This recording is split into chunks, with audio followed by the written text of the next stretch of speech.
안녕하세요. 최윤입니다. 명절 잘 지내셨죠? 날씨가 너무 따뜻해요.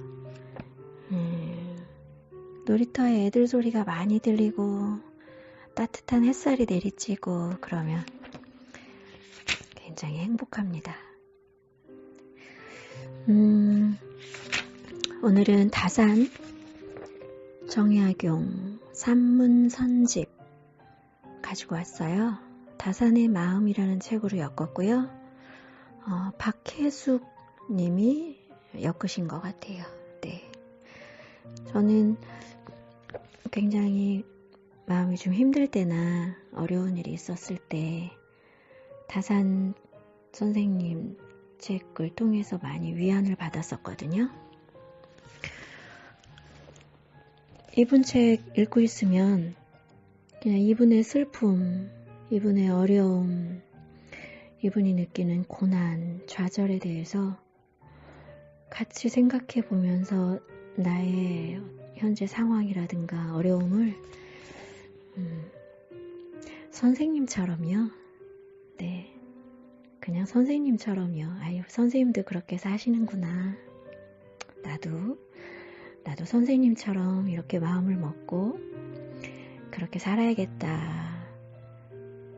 그런 생각이 들어요. 다른 분들 책보다는 이 다산 선생님 책을 읽으면 그냥 저에게 좋은 스승님과 더불어 대화하는 것 같고 이야기하는 것 같고 그런 생각이 많이 들어요. 이제 좀 편안해지고 행복해집니다. 다산 정약용은 1762년에서 1836년도에 사신 분이죠. 근데 우리가 다산이라고 부르거나 정약용이라고 부르는 것보다 다산 선생이라고 많이 불러요. 과거 인물 중에서 지금까지도 선생님이라고 부르는 분은 많지 않아요.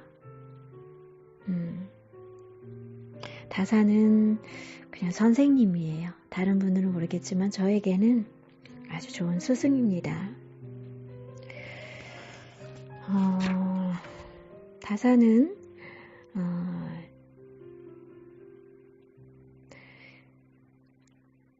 자기 성찰에 매우 진지하고 투철했던 분이에요. 28세에 관직에 진출하셨는데요. 40세에 유배를 떠났어요. 그러면서 거기서 근 한 18년간 유배 생활을 또 하셨죠. 40대 신유박해에 연루되어서 갔다고 하는데 그 이야기는 나중에 기회가 되면 하고요. 어쨌든 그 당시에 본인 자신과 처자식의 상황이나 미래는 알 수도 없었고 어떻게 될지 둘째 형님은 귀양 가셨고 셋째 형님은 사형당했고 다산이 겪어야 했던 불안감, 좌절감, 고통, 또 고독함은 거의 이루 말할 수가 없죠. 근데 그런 가운데서도 자신을 돌아보고 자신의 삶을 돌아보았습니다. 이러한 점이 제가 다산 선생님을 저의 스승으로 생각하고 있는 이유입니다. 다산은 나를 지키는 집이라는 책에서 그래서 이런 말을 했어요. 나는 나를 허투루 간수했다가 나를 잃은 사람이다. 어렸을 때는 과거 시험을 좋게 여겨서 그 공부에 빠져 있었던 것이 10년이었고 마침내 조정의 벼슬아치가 되어 사무관대에 비단 도포를 입고 백주대로를 미친 듯 바쁘게 돌아다니며 12년을 보냈다. 그러다 갑자기 상황이 바뀌어 친척을 버리고 고향을 떠나 한강을 건너고 문경세제를 넘어 아득한 바닷가 대나무 숲이 있는 곳에 이르러서야 멈추게 되었다라는 글을 썼는데요. 다산은 지나간 인생이 진정한 나를 잃어버리고 살았던 시간임을 깨닫고 이제 온전한 나로서 살아갈 것을 다짐해요. 신유박해 40에 연루되어서 처자식 이건 어떻게 된지도 모르고 둘째 형님 귀양 가고 셋째 형님 사형 당하고 가까운 동료들은 관직 물러나고 유배 당하고 그런 상황에서 지나간 나를 간수를 못해서 그렇게 됐다라고 하면서 지금 이렇게 된 상황을 나를 돌아보는 시간을 삼겠다. 그리고 온전한 나를 찾겠다. 온전한 나로 살아가겠다라고 다짐한 게 굉장한 것 같아요. 이런 통철한 자기 반성이 있었기에 유배 생활을 오히려 참된 삶을 위한 좋은 기회라고 여기고 긴 세월을 흔들림 없이 변함없이 불철주야 학문과 저술에 매진할 수 있었습니다. 저는 그 양평에 있는 다산 정약용묘 공원에 자주 가거든요. 그 공원이 만들어지기 아주 오래전부터 제가 10대 때부터 알고 있던 공원이었는데 어느 순간 양평군에서 공원으로 만들어서 많은 사람들에게 제공하고 있더라고요. 굉장히 아름답죠. 저는 저희 아버지가 거기를 데려가 주셨어요. 그때는 아무것도 없었어요. 그냥 아무것도 없었거든요.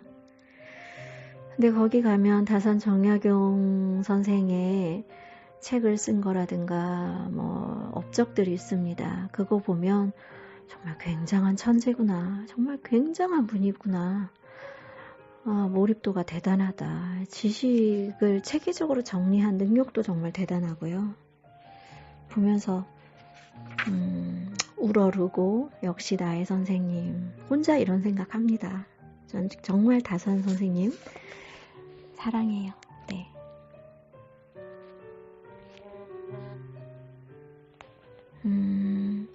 다산의 마음이라는 이 책은 그냥 다산이 쓴 산문을 짧게 이렇게 엮어서 쓴 책이에요.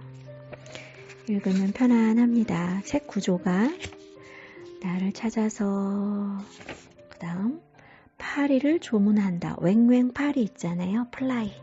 파리를 조문한다. 재밌죠? 그 다음에 가을의 음악. 또 우리 농이가 죽다니.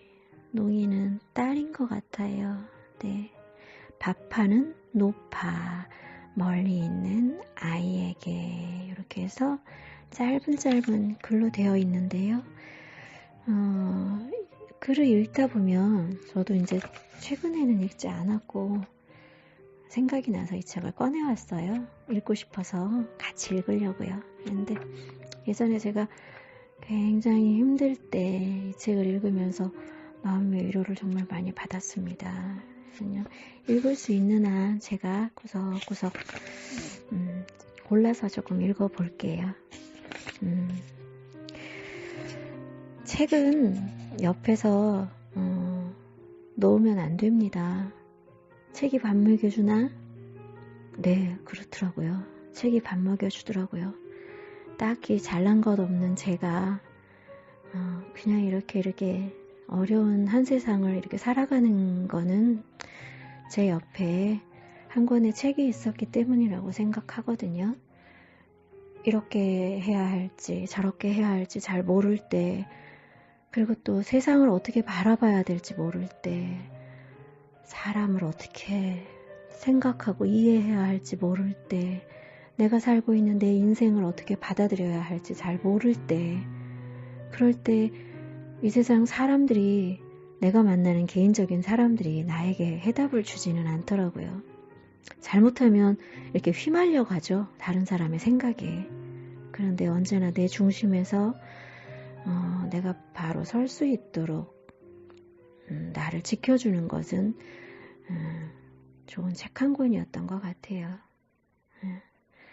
책은 이 작가와 내가 둘이 만나는 대면의 시간이죠.